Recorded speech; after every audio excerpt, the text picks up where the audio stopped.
Help. So yeah, you recently got into the Godzilla fandom, and you decided you wanted to buy some figures, but you don't know where to really start with. Well, you're in luck, because this company has been around for a long time. So basically, they have a bunch of action figures that you can utilize in your collection. Especially since the franchise in question has been around for 70 years. First in the list is Playmates, although there are a few problems with Playmates. First of all, with Playmates, they don't really have that much. They only have the license to the Monsterverse, and their figures aren't really the best looking. But hey, at least they're $10. Although, unless you want a more accurate version of Evolved Godzilla, then this is not the company for you. There's also SH Monster Arts, but that also has its problems. For example, the problem I'm talking about is that these figures kind of suck. I mean, they may look good, they may pose good, but they just come apart a little too easily. Also, I just have a criticism with this. These spikes come up. The spike, specifically on its, like, neck area, like the smaller ones, this comes off a little too easily. To the point that I actually lost, like, 2 of the middle spikes that are supposed to be around here. So, yeah. Also, most of the time, they don't have the best paint job, specifically on the face. This thing is ugly. Lastly, we got Hiya Toys. Luckily for you, Hiya Toys is a good brand, but they are still pretty expensive. I mean, not as expensive as an SH figure, but they're roughly around the $50 range. And also, most of the time, if you go to their site, they're mostly sold out. But hey, the figures look good. They pose fine. And also, by the way, with this figure, I really like the fact that you can actually move the middle spike, so you don't have a big, ugly gap in the middle, is what I'm trying to say. But yeah, they're still pretty pricey. And they don't come with accessories. But so does an SH Monster Arts figure. They don't come with accessories either. But I can accept that, because this is $100 and this is just $50. So I can accept with this one not coming with accessories. I mean, sure, it comes with extra pairs of hands, but this one came with literally I mean, sure, there are other options like NECA and Funko Pops, but there are problems with that. First of all, the Funko Pops, they're not really fun. And sure, NECA is also fun. I mean, they're basically just cheaper versions of an SH Monster Arts, but they don't really exist as much, is what I'm putting out. They basically don't really exist as much. That's code for NECA doesn't really sell these things anymore because they lost the license in 2020. So yeah, that's basically all of your options. I mean, besides Super 7 and U2s and some occasional plushies, that's really mostly it. I mean, there is one other option, but, I don't know if that's really something that anyone would really want, but, you know, if you want to see them, I'll bring them out.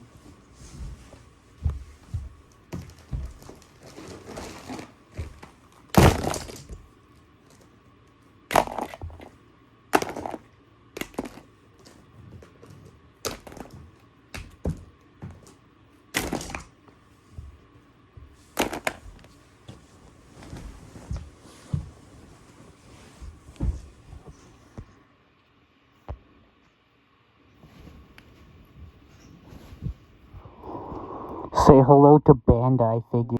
That's right, everyone. We got Bandai figures. Yeah, boy. Now, some of you are probably wondering and thinking that maybe is this like one of those toy review videos? Well, if you suggest that, you're kind of wrong. This video is not really about reviewing these things. This video is mostly just explaining on why you should probably start a collection with these guys. Because in my opinion, this is the perfect thing to start with. Like, literally, no joke, my first ever figure was a Bandai figure. It was this Bandai Destroyer figure. Yes, I know he looks a little old. I had him for a long time. Like, I'm not joking. I had this thing since 2019. I've collected these guys for a very long time, to the point that I've unknowingly started a collection of a few of them. It's gotten to the point where I unknowingly started a collection of Godzilla figures from a specific era. Like, seriously, I have more kaiju from the Heisei era than I have more kaiju from the Reiwa. Millennium, and I would say Showa era if I actually had anyone from the Showa era. But if you want to see specific monsters, then this is what I got. For example, I got this many Godzillas. Unless you want to uncount these three, because these two are technically robot versions, and this is technically not really Godzilla. But they count. But at that case, then I only have 6 Godzillas, 2 Mechagodzillas, and 1 Godzillasaurus. As for Ghidorahs, I only have 3. I have the GMK Ghidorah, Kaiser Ghidorah from Godzilla Final Wars, and King Ghidorah from King of the Monsters. Also, this is my favorite Ghidorah figure. I'm looking at you. Yes, you. No disrespect to the Haya King Ghidorah, I kind of ruined it myself. And then we got these guys. We got Biollante, Gigan, specifically the modified one. I did have 2 Gigans, 2 Final War Gigans, but I turned those into customs, and they broke. And we also got Megaguirus, Fire Rodan, or just Heisei Rodan, depending on whatever you want to call him. And as previously mentioned, my first ever Bandai figure, Destroyer. When it comes to posability, it's kind of weird for Bandai figures.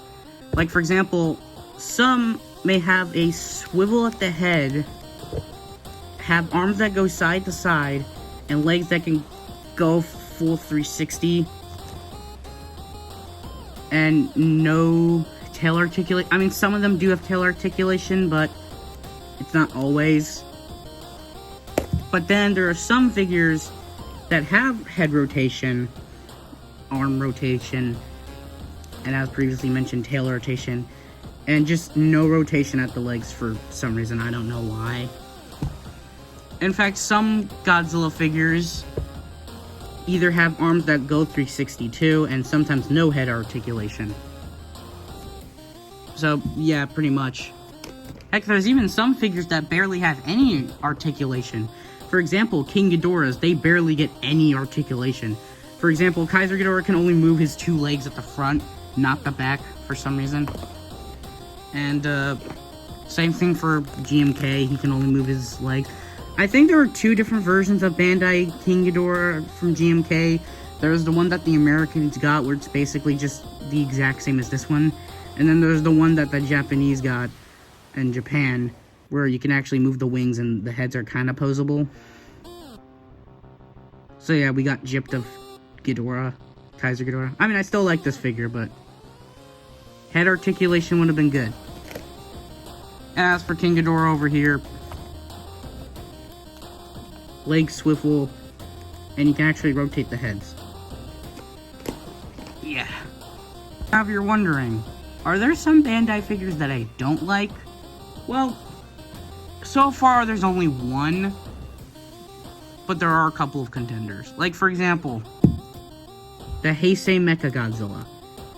I personally do not like this figure. First of all, the way that it looks is just not good to me. I mean, I know a lot of people probably wish there were some more comparisons between Heisei and this one. But my complaint is the fact that this figure kind of is bad. It's kind of bad. Like, for example, like I said before, yeah, arm rotation, head rotation, and just leg articulation and tail. No legs.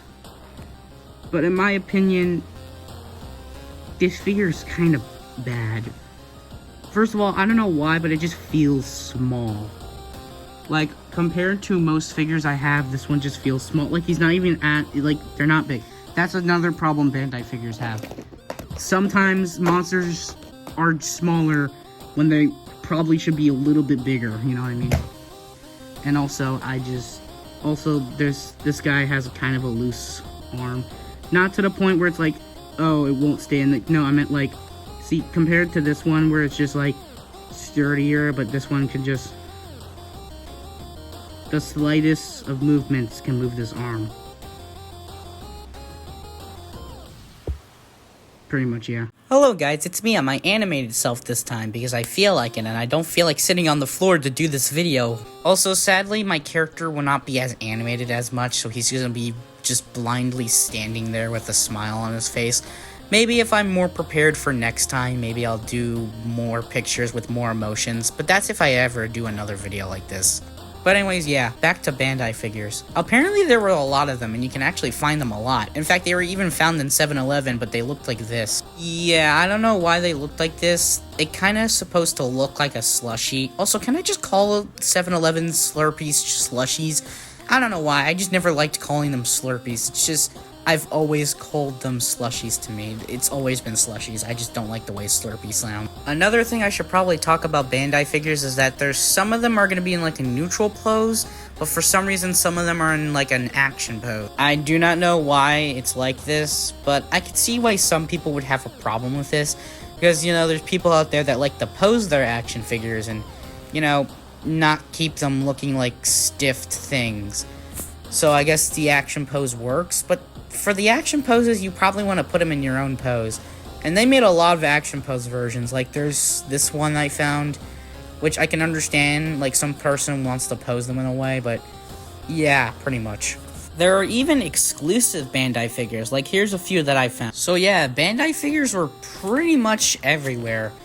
Especially to the point that Toho and Bandai actually made a TV show. Yeah, it was called Godzilla Island. It used to be lost at time, but the Godzilla channel started uploading the episodes for some reason. Also, I just want to point this out. There's a character in the show named Lucas. You know, just a little funny coincidence.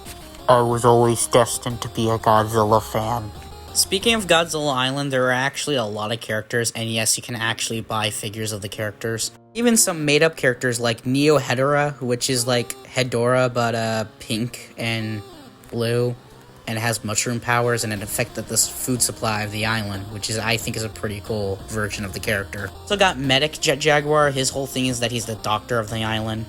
Also got Fire Jet Jaguar. This character was actually important. There was a mud monster on the island, and he actually washed it away with the hose. So yeah.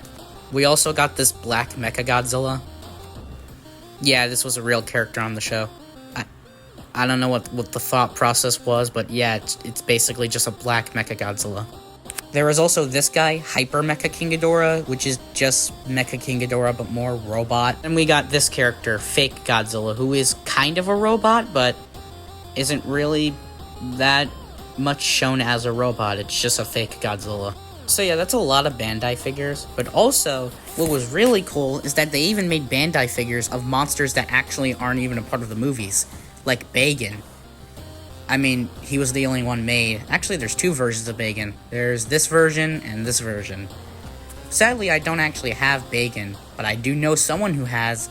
Ladies and gentlemen, may I introduce you to my friend Five Nights at Kohl's. Also, I heavily think you should check out his channel after this video. I'll leave a link in the description if you want to check it out for yourself. Also, I have a playlist of some of his videos. So yeah, take it away, Cole. Hello. So yeah, I'm gonna talk about some of the Bandai Movie Monster Series figures. Cause, well, mainly these two, cause, well, Lucas does not have them. I just want to say before I do, thank you for having me. Alright, now, we'll get into, well, I'll just start with Bagan, because he's my favorite, and I really like Bagan. I like you too, Gagan Rex. But, yeah, with some of the Bandai Movie Monster Series figures, you get, it's not like a SH Monster Arts or a Haya, but you get, like, articulation. You can, well, sometimes, I'm doing it one-handed, so not really. But usually their arms can go, like, I could probably show you with Gigan Rex. I'll do that in a second, but, like, their legs usually can go, like, all the way around and stuff. Crap. Ow. But, I will say, I only collect the Bandai Movie Monster Series figures. I haven't really collected any Haya figures, except for Monkey. That's about it for Haya figures I have. I have a Haya Rodan. But, yeah. Also with Bagan, his tail can move and stuff. Oh, here, I'll just... Okay, I'm doing it one-handed, so it's not gonna work. But, a lot of the times, the sculpt on these guys is really good. And, like, see, if I get close up, you can see, you see all that in there? So, but, like, and also, sometimes, they have really good paint. I say sometimes, because Bagan here is an example of a really good figure. There are other times where some of the paint is, not so good. I'll show you an example. Alright, so an example of bad painting would be Kaiser Ghidorah. As much as I love this guy, if you saw the original release, it's a lot better than this one. Like, they kind of just, like, I'm guessing they airbrushed gold on there. And if you look on the back, it's like, the back legs don't even move. And this guy has barely any articulation. The only thing I can move are his freaking front legs. But, and mine came a little wonky. Also, that's like something, sometimes it might come a little messed up. But yeah, this is an example of not so great painting. Because they barely painted anything on the bottom or the back legs. The only things painted are the nails and the back. Look at his dumb ass. And I'd say another example of good painting and detailing is I think this is the 24. I forgot when they released this, but I know they released it sometime during 25, I think. I think it was either 25 or 24. I don't remember. But I love Titanosaurus, and okay, it might be just me being biased with Titanosaurus, but I love how they did this, and I like how it's more accurate to the... Oops, sorry, Bacon. I'm gonna move you back. I love how it's more accurate to Titanosaurus now, but this is an example of, like, good painting and detailing, because it's got all the bumps and stuff, and it's got, like, this, I don't know what you'd call these, like, would they be fins? I don't know. Like, if my camera will focus. Yeah, see, in there, the eyes even are, like, really detailed. They got good paint. Teeth have really good paint on them and stuff. Like, this is, like, what I imagine for a Bandai Movie Monsters figure. Good paint, good detail and stuff. I'm gonna move you over here. And with Gigan Rex, he doesn't have as much paint, but they nailed the sculpt on him, personally. I really love how they did the gemstone ones, like Godzilla and Megalon. But with Gigan Rex, I can show you the articulation, mainly. See, his arms can go 360, so can his legs. Oh, don't fall over. I'm about to knock him over. Move your arm. Sorry. But yeah, his legs can go 360 degrees and stuff. His tail does not move, which kind of sucks, but they glue sealed it. But, that's mainly my part in this video, I'd say. Again, thank you, Lucas, for having me in this. That's really all I have to add to this. Bye. Thank you, Cole, for being a part of this video. Also, guys, if you like him, you should check out his channel. Again, links in the description. And also, if you want to see more of him on this channel, I'll probably get him to be part of a few more videos if I feel like it, or if he has the time. Alright, everyone, thank you, and, oh yeah, there's also more I would like to talk about. Like Cole said in his segment, there are some times Bandai figures don't have the best paint jobs. Here, I'll show you. So yeah, again, like I said, they don't really have the best paint job sometimes. Like, for example, sometimes... Like, for example, this Rodan figure, first, I'm now realizing, Heisei Rodan has green eyes. This figure has yellow eyes for some reason. Also, you can obviously see that there's some weird paint splotches that aren't even the color of the character for some reason. Like, were they painting the figures in the same area, or did they just accidentally misplace some of the painting? And also, sometimes the figures will have no missing paint splotches. And also, sometimes they won't paint certain areas, like the under claws of their claws. And also, for some reason, the Final Wars Gigan that we have now, the regular one with the claws, is more of a darker color, but this one's more of a lighter color. Also, if you're wondering if he's sharp, no, he's not really that much sharp. Yeah. And also, going back to the figure that I don't like, he has very noticeable yellow splotches on him, which... Why? Also, again, same thing with Space Godzilla, he has a bunch of weird paint splotches all over him. And with GMK, he's kind of fine. Actually, he's really fine, I never really thought of that. And as for some bad painting, Shin Godzilla. Like, don't get me wrong, I like the Shin Godzilla figure. I just don't like how bland he looks. Like, it's mostly because there's not that much color on him. Like, maybe if they added a little bit more red to him and his tail, and maybe some spots too, maybe I'll like this figure more. In the movie, he was more of a red guy. Like, seriously, he was a lot more red in the movies, in the movie. But it's still a good figure, I still like it. I mean, I could just do that myself, but, I don't have the physical capabilities to paint in between some parts of his body. Yeah. I mean, some of these figures, yeah, they're pretty bland, especially Ghidorah. I mean, he's always gold. But yeah, like Cole said, yeah, there are some bad paint jobs. Like, there are some versions of Heisei Burning Godzilla where this isn't even, like, glistening.